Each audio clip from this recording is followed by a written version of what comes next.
You're listening to The Jacob Valk Show. He's breaking down the latest and greatest in sports as only he can. Follow him on Twitter @RealJacobValk. Here he is, Jacob Valk.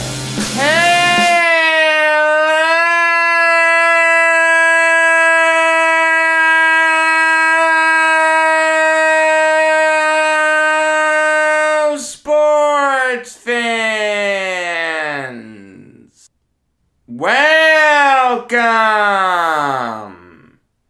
to another edition of the Jacob Valk Show. I am the Jacob Valk, except no imitation. I've got to start with Packers-Cardinals, a game that was everything we hoped it would be. It was exciting. You were on the edge of your seat for most of the game. You had two offenses showing up and really looking good. But obviously the big play of the game was a play on defense by a guy who was out of the league earlier this year.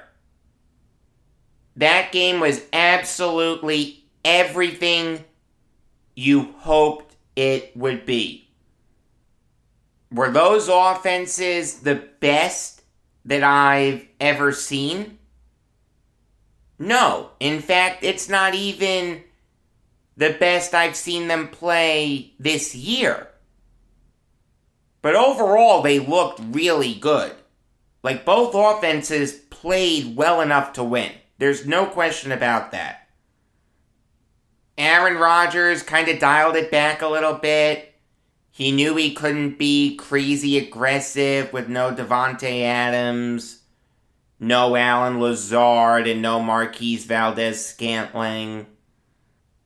So it was a safe, conservative passing attack that was accentuated by really good performances by A.J. Dillon and Aaron Jones. Make no mistake about it, Aaron Jones was the best player on the Packers yesterday. I know some people will say Rasul Douglas. Douglas has an argument, and I'll get into that in a minute, but I'd put Jones ahead of Douglas. Jones had the only rushing touchdown for the Packers. He led them in catches yesterday. He led them in receiving yards yesterday. He was all over the place. And A.J. Dillon really played well. 16 carries for 78 yards. Let me tell you something. A.J. Dillon is good enough to start for some teams in the NFL. I'm not saying that the Packers are going to move on from him now. They're obviously not.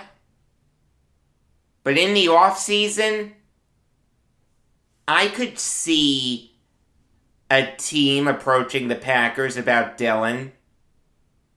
Hey, we need a running back. We don't want to sign a veteran. Let's trade for your young running back. I could see that happening. Dillon's really good.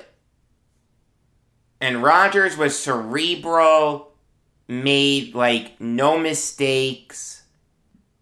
He knew he couldn't push it too much. So what did he do?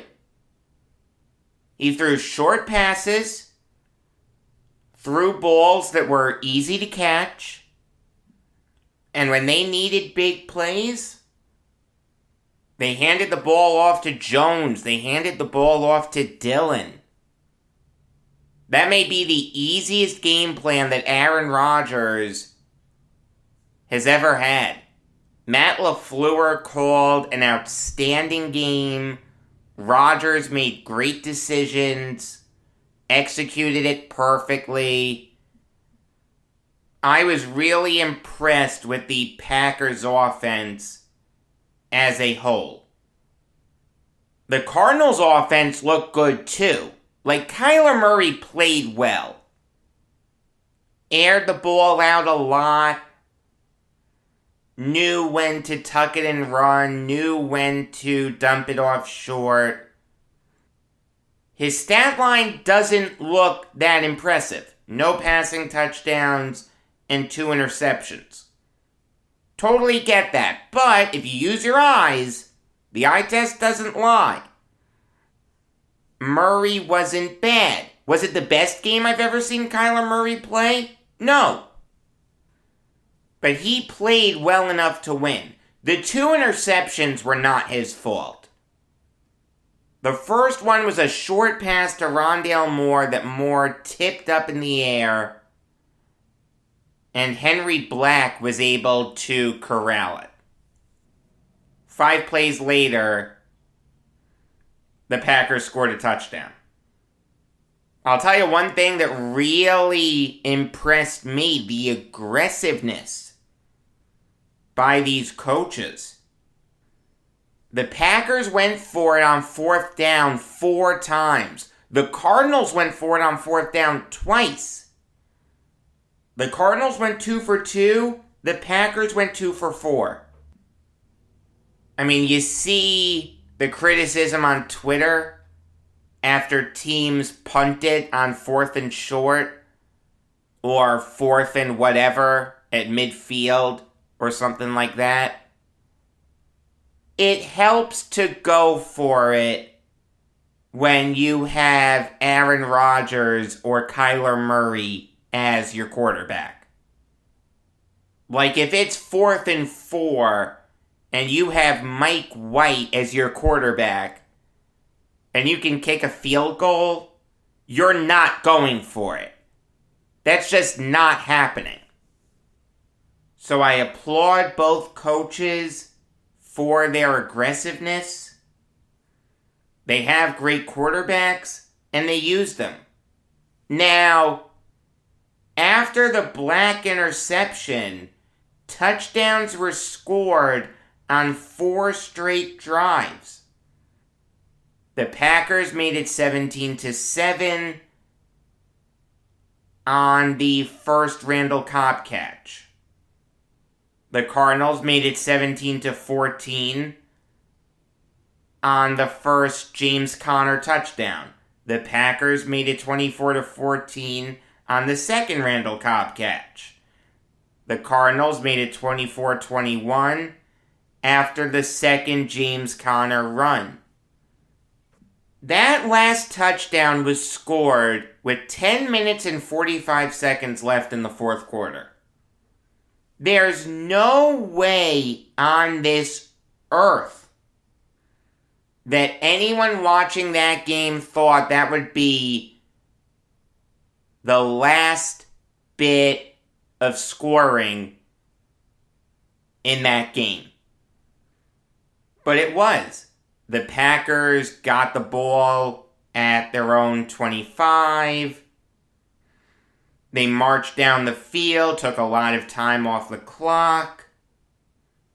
They took about 6 minutes off the clock, and they had 1st and goal at the 1. A touchdown there ends the game. Packers win easily. Everyone can go home. The 1st and goal run, it seemed like Aaron Jones broke the plane.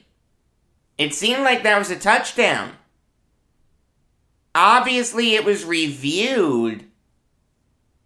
And look, the call on the field was touchdown.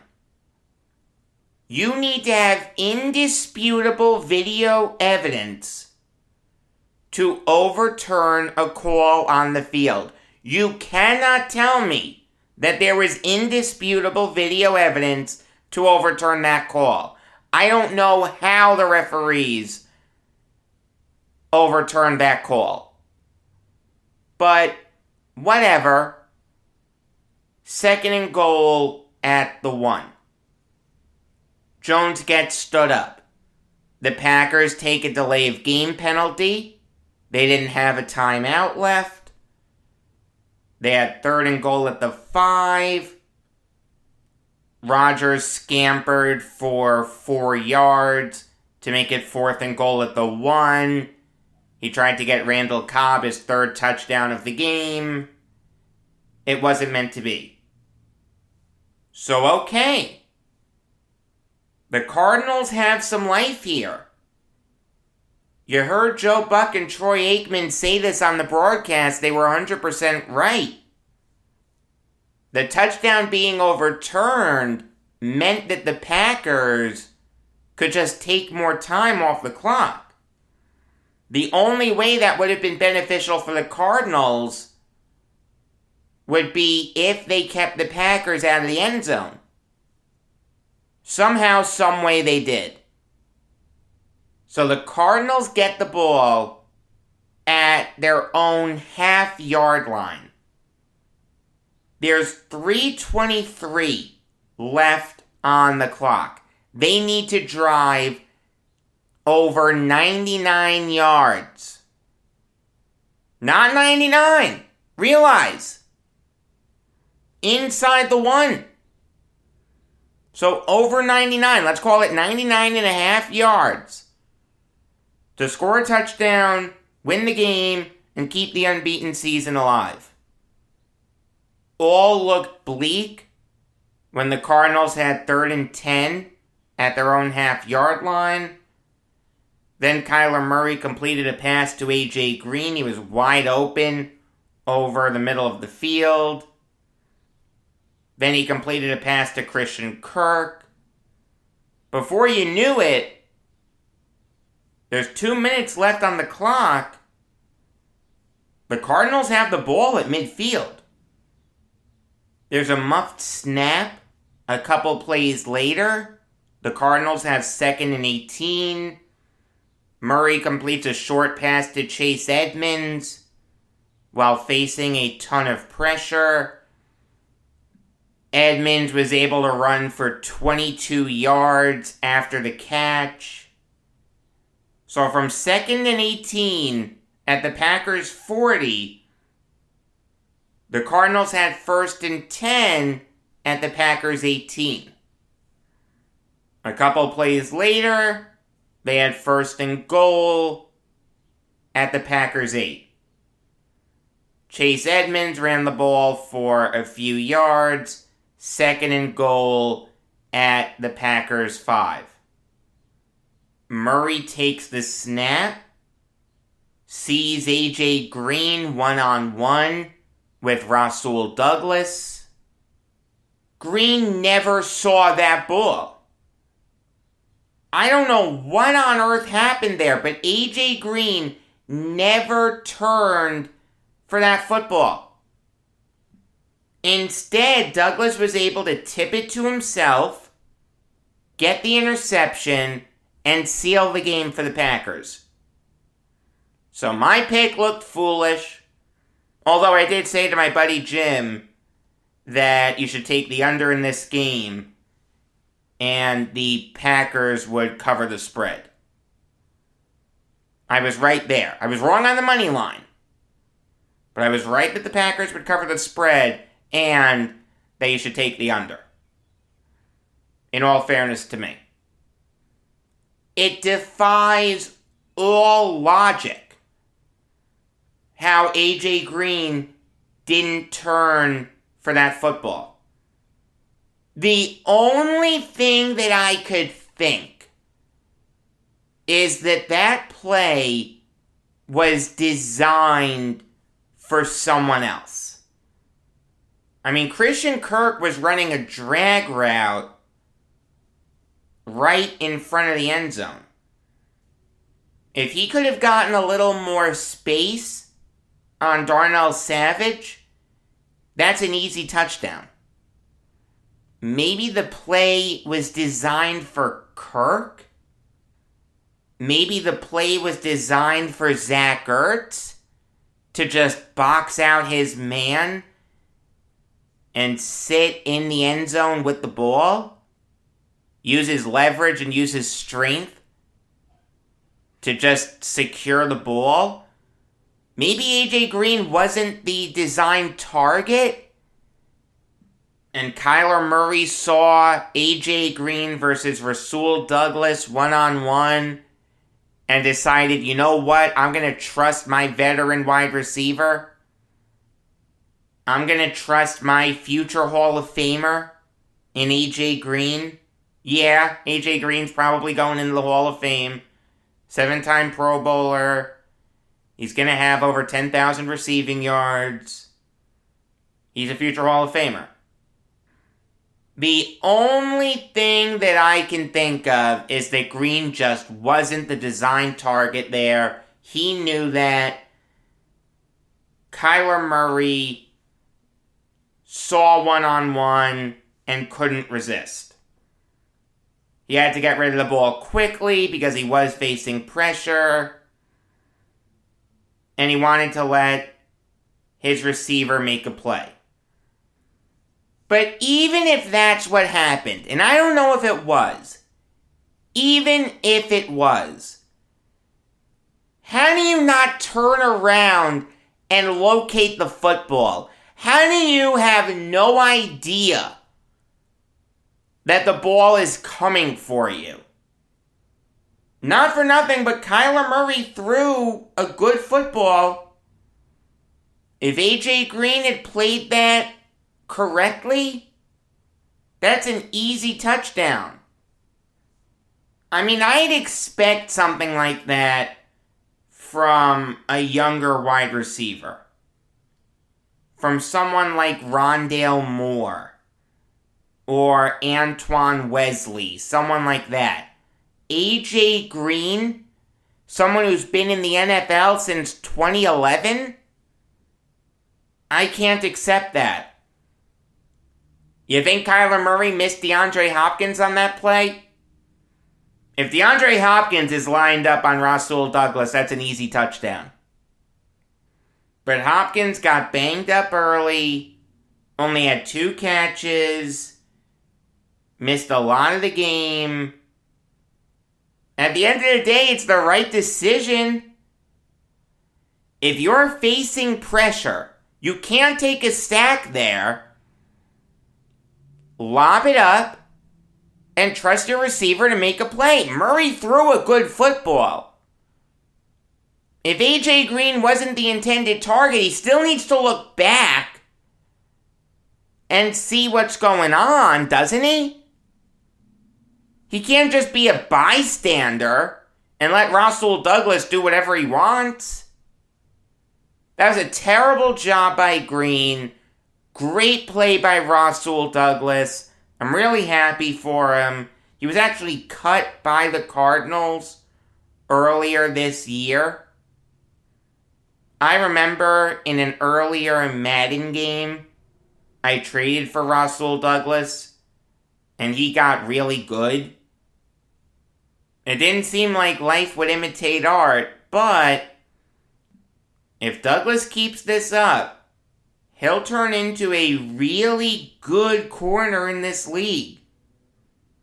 And the Packers need all the help they can get with Jair Alexander being hurt. This was a statement win for the Packers. They've now won 7 straight. People were writing them off after they got destroyed by the Saints. They have looked absolutely incredible since then. And you take a look at their schedule coming up. They can beat the Chiefs at Arrowhead. They can beat the Seahawks, especially if Geno Smith is starting. And they can beat the Vikings in Minnesota. Can they beat the Rams at Lambeau? Probably, but that's a winnable game for the Rams. The point is that the Packers can be 10-1. Meanwhile, this is another big game that the Cardinals lost. I don't want to say this was a must-win game for the Cardinals, but it would have been nice for them to have made a statement win against a really good Packers team at home, keep the undefeated season alive, a nationally televised game the entire sports world was watching. That was a game that the Cardinals really should have won. But this is why I don't like Cliff Kingsbury. He does make questionable in-game decisions. He didn't do that yesterday, okay? I thought he called a good game. But the Cardinals do have a tendency to not win games that they really need to win. Think about it. Last year, they started the season 6-3. It looked like they'd be a playoff team. They finished the season 2-5. They went 8-8. They lost to John Wolford. They lost to a bad Patriots team. They lost to a bad Niners team in Arizona. Now this? A chance to make a statement in front of the entire sports world, and you blow the game like that? It's tough for me to get behind Cliff Kingsbury as a great head coach. I'm not saying he's terrible. I'm not saying the Cardinals should fire him. I'm just saying I feel like he's being overrated a little bit. But now it's time for me to make my 3 NFL picks. I went 3-0 last week. I'm now 10-11 overall. Obviously, I'd like to be over 500, but considering the fact that I started the season 0-6, to be 10-5 since then is pretty good. I'm going to start with a really easy one for me, and it kills me to make this pick. I hope I'm wrong. I just don't see how I'm going to be wrong. I like the Bengals minus 10.5 over the Jets. Yes, I'm going to that game. Yes, I will be in Jets gear. But also, I fully expect to be in my car driving home after the third quarter ends. I think this game is going to be a blowout. No Zach Wilson. No Corey Davis.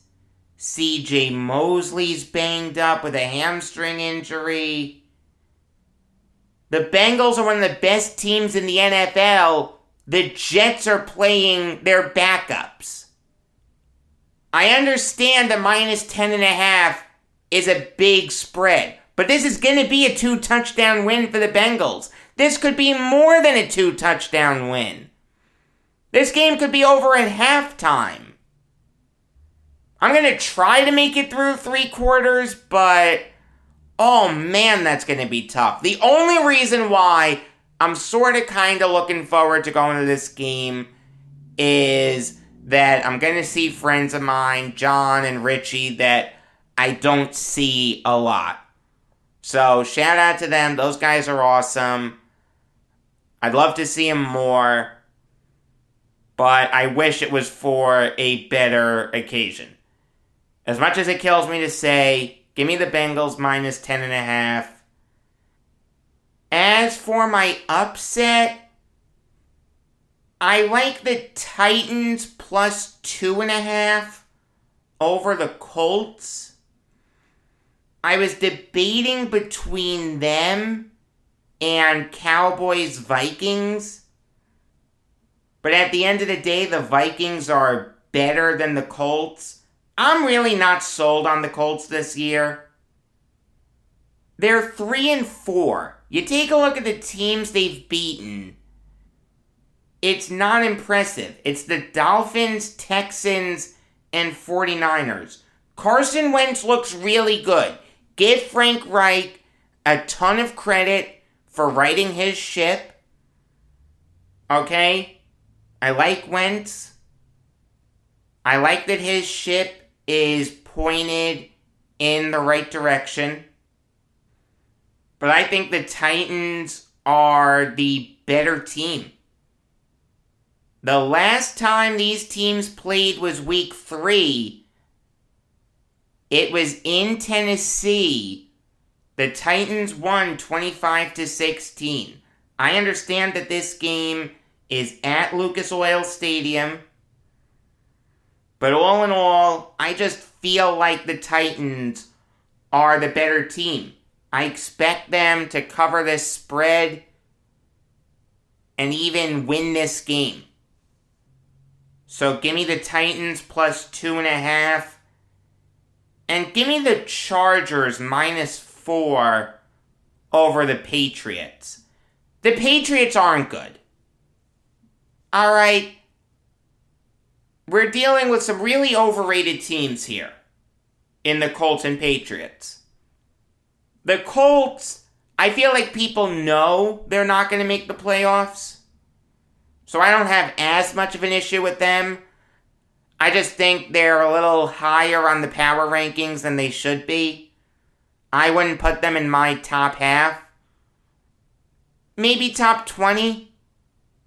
Not top half. The Patriots are dreadful. Congratulations!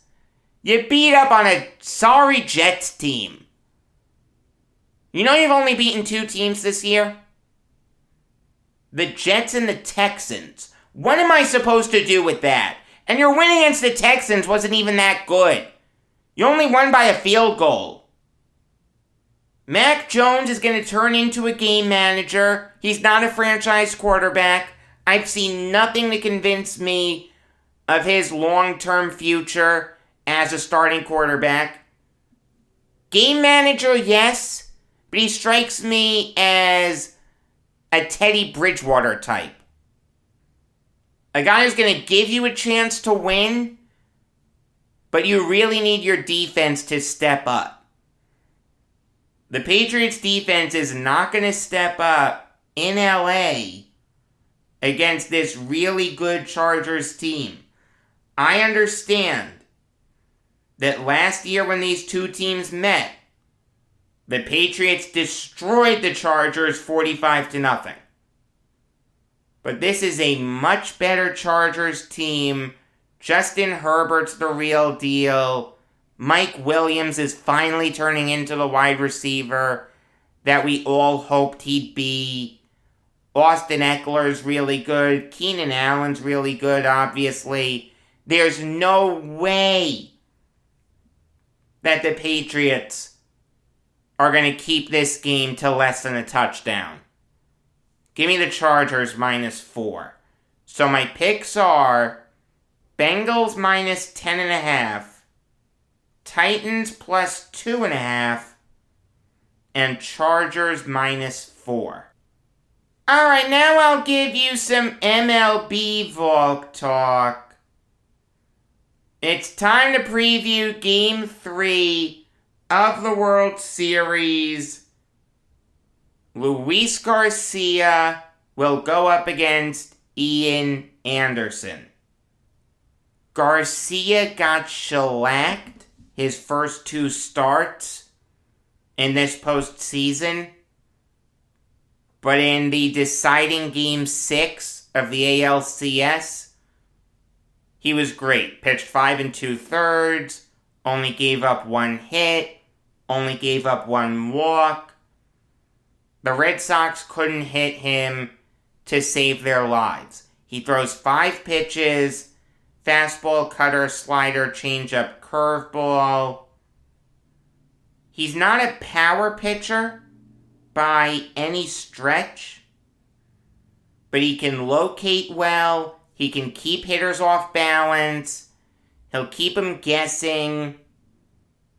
You really can't key in on any one pitch of his. The fastball, he'll try to induce weak contact. by pitching it outside of the zone. The cutter cuts away from righties. It's like the opposite of the Mariano cutter. His cutter cut in, resulted in a lot of broken bats. Garcia's cutter cuts out, and he can make hitters look very foolish.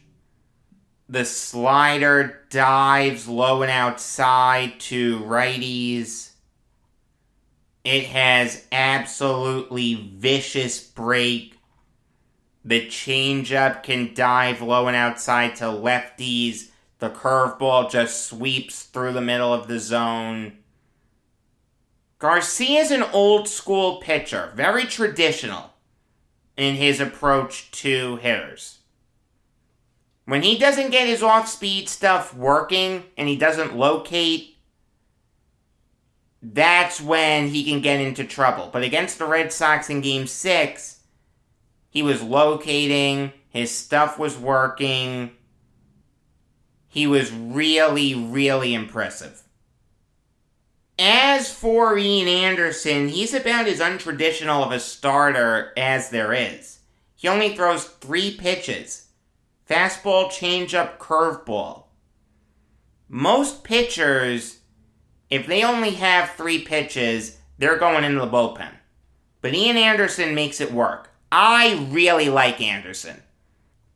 Clutch pitcher, power pitcher, from New York. I really like watching him. He has a fastball that he likes to elevate. His off-speed stuff, he'll throw to both righties and lefties. Granted, he kind of needs to if he only has 3 pitches.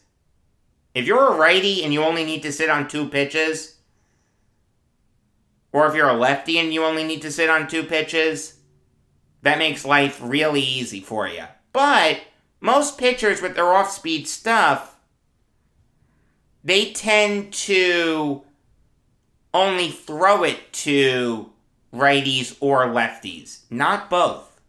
Anderson's different like that. I like that. I'd like him to develop a 4th pitch in a perfect world. Does Anderson need to? The answer is no. What he's doing is working. He's a good postseason pitcher. But in a perfect world, I'd like him to develop a 4th pitch. I know that they tried to have him develop a sinker early in the year. It really didn't work. But you know what? If you can get away with just 3 pitches, fine. Go with that for as long as you can, and if you need to develop a 4th pitch, great. You can work on that.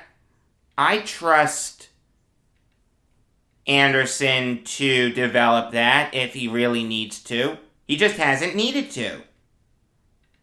I like Anderson. I have a lot of faith in him.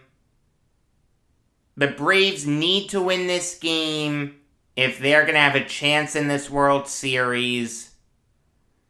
I picked the Braves to win the World Series before this series got underway. So, I've got to go with Atlanta. Moving on now to the Padres making a big splash in terms of who their next manager is going to be. This was a guy who no one knew had interviewed for the job. No one knew he was interested. But if you stop and think about it, it actually makes sense that this guy would leave. That, of course, is Bob Melvin, who left the Athletics but stayed in the state of California. He will now lead the Padres.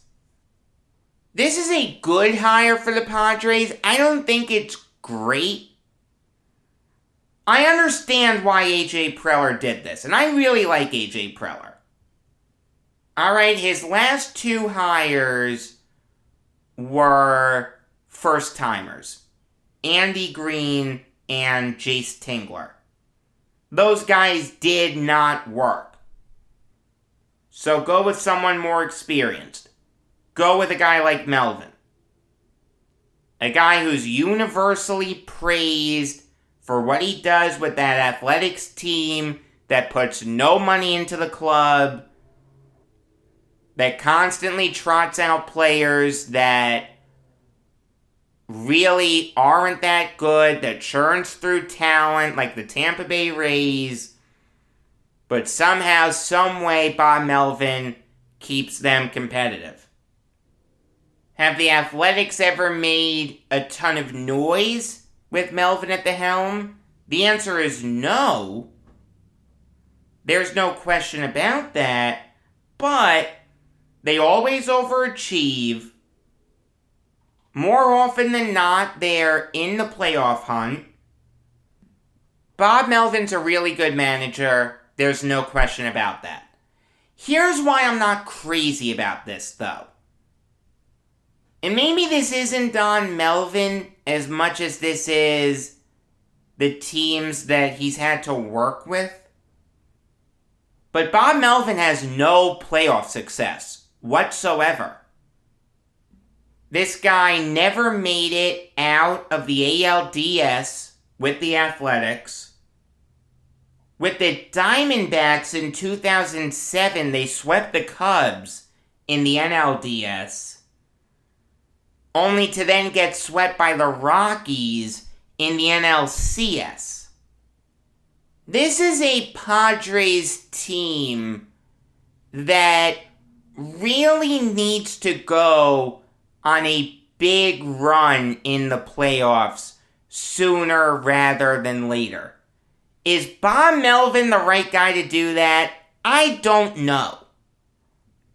He'll get the Padres into the playoffs.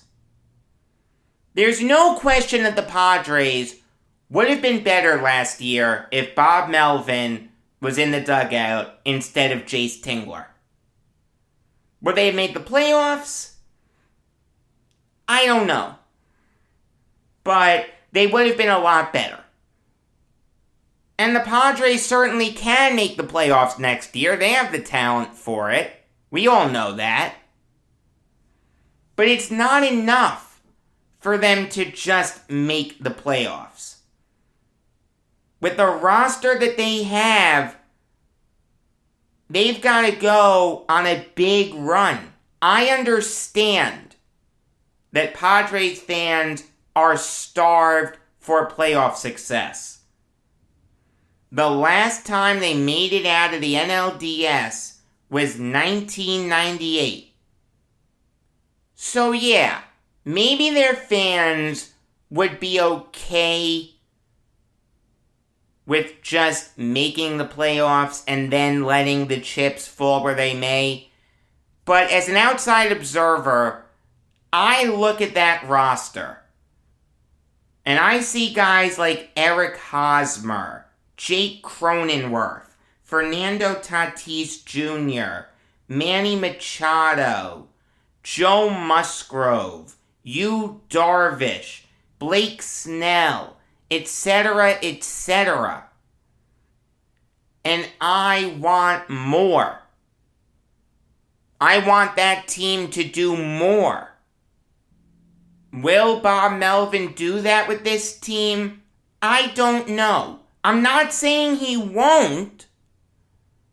He's just never done it before. It's tough for me to say definitively that he will or if he won't, because his teams have been so god-awful.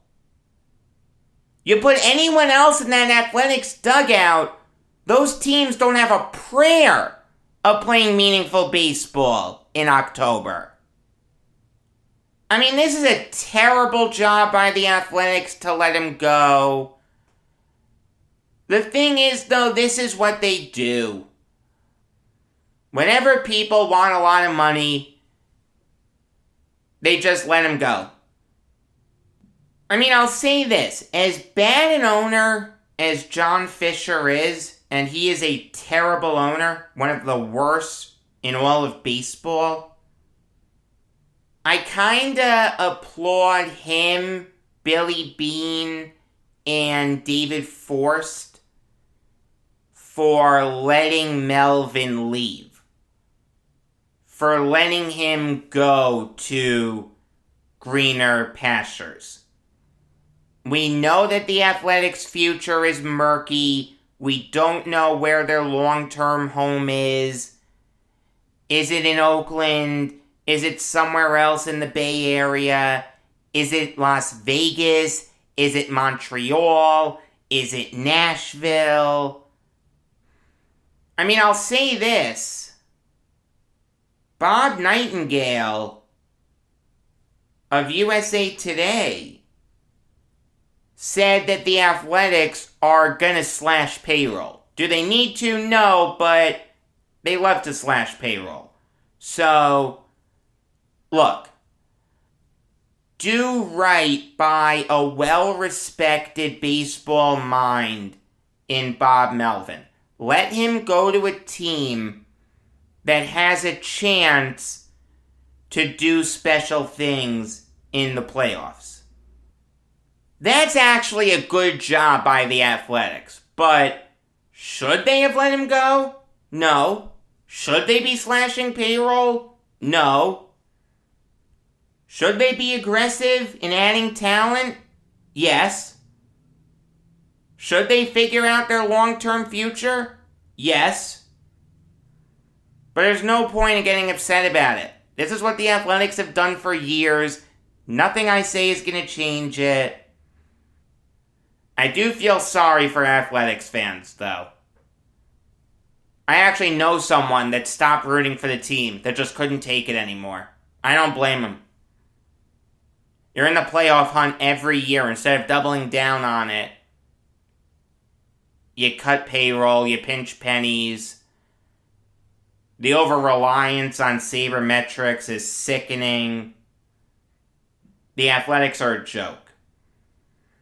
I'll close this show out with some NHL Valk talk.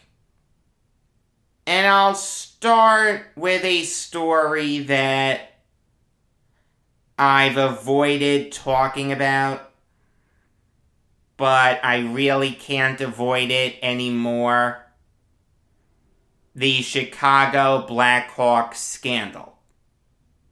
The reason why I didn't talk about it until today is because there was nothing that I could add to the story.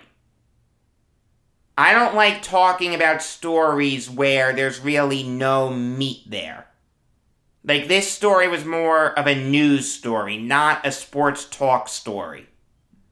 But now, with the news that Joel Quenneville is stepping down as Florida Panthers head coach, and the news that Kevin Cheveldayoff won't be disciplined by the NHL, there is some meat here. It's time to talk about it. If you're unfamiliar with the story, let me summarize it for you. In 2010, the Blackhawks were back to being relevant. It took them a really long time to get back to the mountaintop, but they had put together a really great core. The year before, they were in the Western Conference Finals. They lost to the Red Wings in 5 games. In 2010, they were rolling. I mean, I loved watching that team. Patrick Kane, Duncan Keith, Jonathan Taves, Patrick Sharp, Marian Hossa, Dustin Byfuglien, Brent Seabrook, Antti Niemi. Really fun team. Absolutely loved watching that team. While the Blackhawks were in the playoffs, one of their extra players, Kyle Beach, had a sexual encounter with the video coach, Brad Aldrich. The sexual encounter was not consensual on Beach's part. Beach told Blackhawks skill coach Paul Vincent about it. Vincent told Blackhawks leadership. And on May 23rd, 2010, the day of the Blackhawks advancing to the Stanley Cup for the first time since 1992, Blackhawks leadership had a meeting. It involved Al McIsaac, who was the Senior Director of Hockey Administration, Stan Bowman, the GM, John McDonough, the President, Jay Blunk, the Executive Vice President, Kevin Cheveldayoff, the Assistant GM, Joel Quenneville, the Coach, and Jim Gary, the Team Counselor. According to Bowman, the sense that he got was that Blackhawks leadership wanted to sweep this under the rug. They wanted to avoid bad publicity. They wanted to avoid distractions. So nothing was done until June 10th. That's when Aldrich made sexual advances towards an intern. Human Resources got involved. They said to Aldrich, we're going to either investigate you or you're going to need to resign. Aldrich resigned. He was given a severance, a playoff bonus, a championship ring. His name is on the Stanley Cup.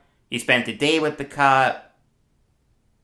He basically got all the perks of winning a Stanley Cup and received no discipline.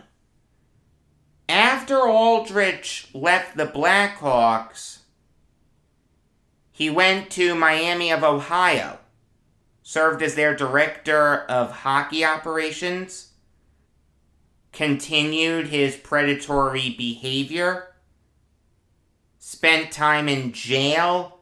He's really a disgusting human being. And there's a special place in hell for him. Fast forward to May 7th, 2021.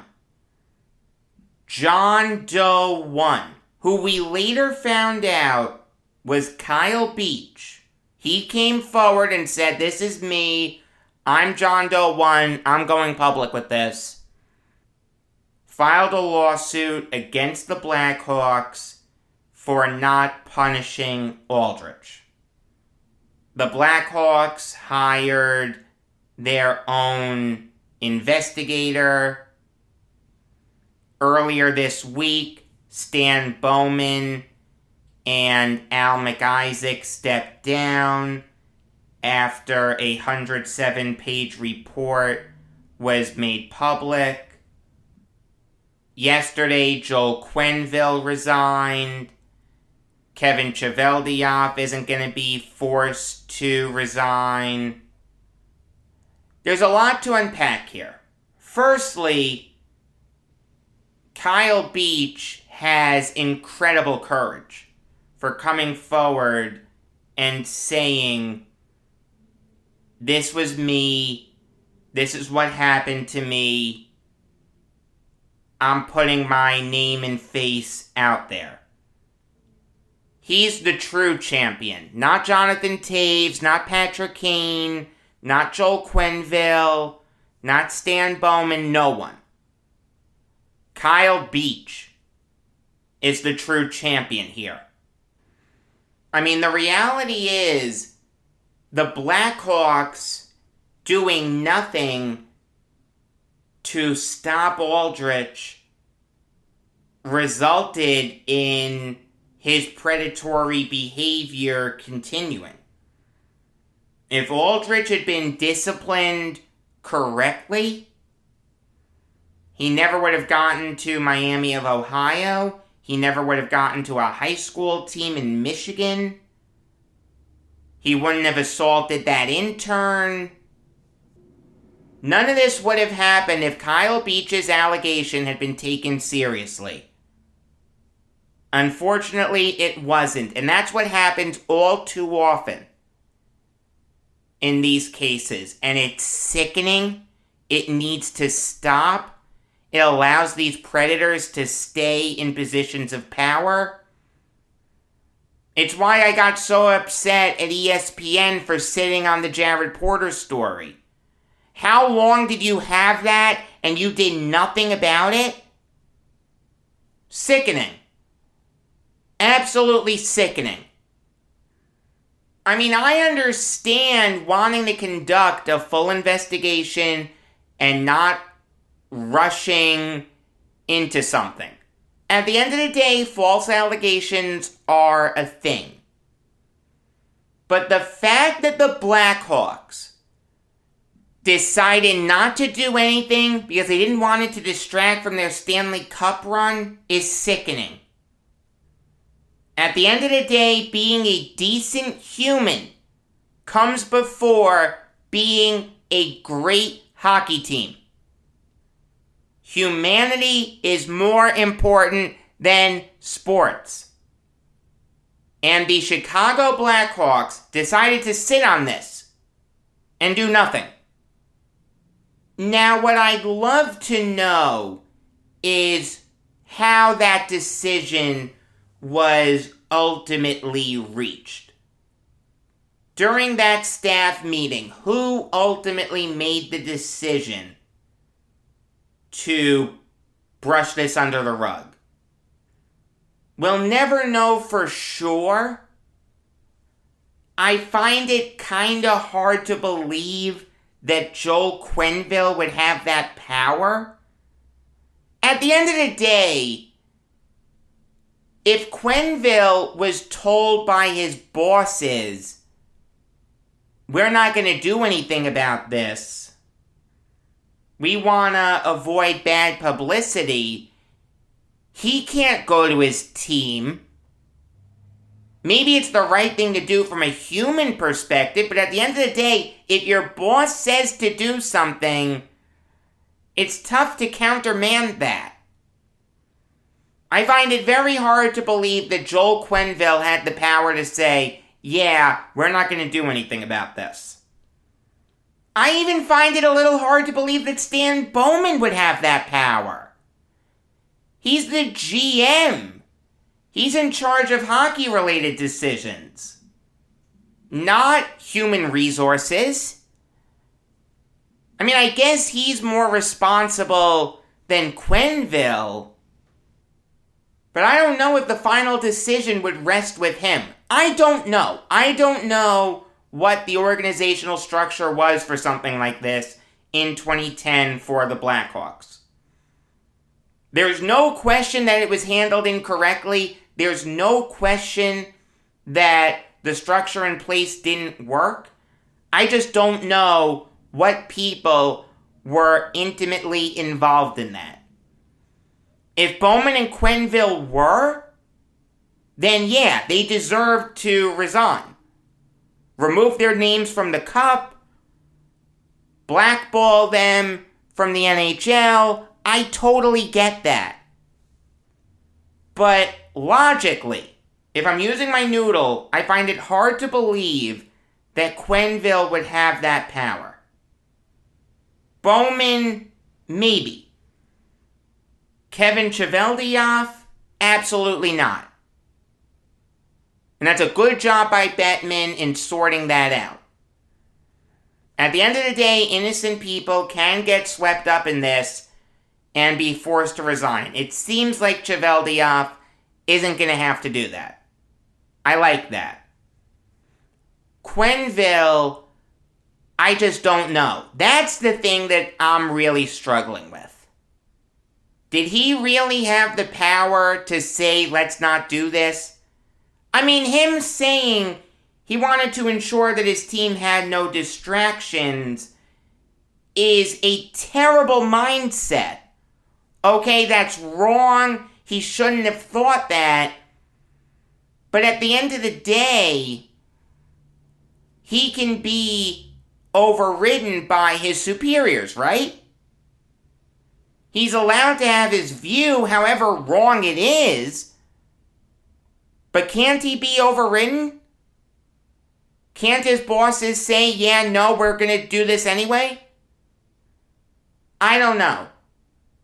I'd love to go back in time and be a fly on the wall for that meeting and determine who really made the final decision to not pursue this vehemently. I doubt that it was Quenneville.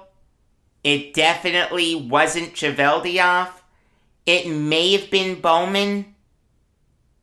That's just me thinking about this logically. But I don't know. What I do know is that the Panthers are screwed. They're one of the best teams in the NHL right now. They're 7-0. Now with Andrew Brunette needing to take over for Quenneville, that's not going to bode well for the Panthers. Moving on now to the Maple Leafs signing Morgan Riley to an 8-year extension worth $60 million. That's $7.5 million per year. And how on earth do the Leafs have the space necessary to give Riley that extension? The answer? They really don't. Counting this contract, their projected cap space for next year is just over $6.2 million. And they still need to re-sign Jack Campbell. How are you going to put together a good roster? There's no doubting Morgan Riley's talent. He's one of the best defensemen in the NHL. Last year he put up 35 points in 55 games. I really like watching him play. Really good player. But someday, you gotta pay the piper. You've got to stop giving out these big contracts. You can't put a good roster together. You look at all the star power that the Maple Leafs have, and you see no playoff success. You wonder why. Well, I'll tell you why. It's because the rest of the roster is garbage. I mean, I can't begrudge the Leafs for keeping Riley long term. Really, really, really good player. But the Leafs really need to figure out how to properly construct their roster. Stop paying everyone. Just pay the players that deserve it. Riley deserves it, there's no question. But until you get the salary cap situation straightened out, you're not going to win anything. You just won't have the flexibility to do what you need to do. It's just that simple. Monday morning, you're going to get a New York Jets recap. I'll break down the Bengals game then because I'm going to it. Monday night, you're going to get a New York Islanders show.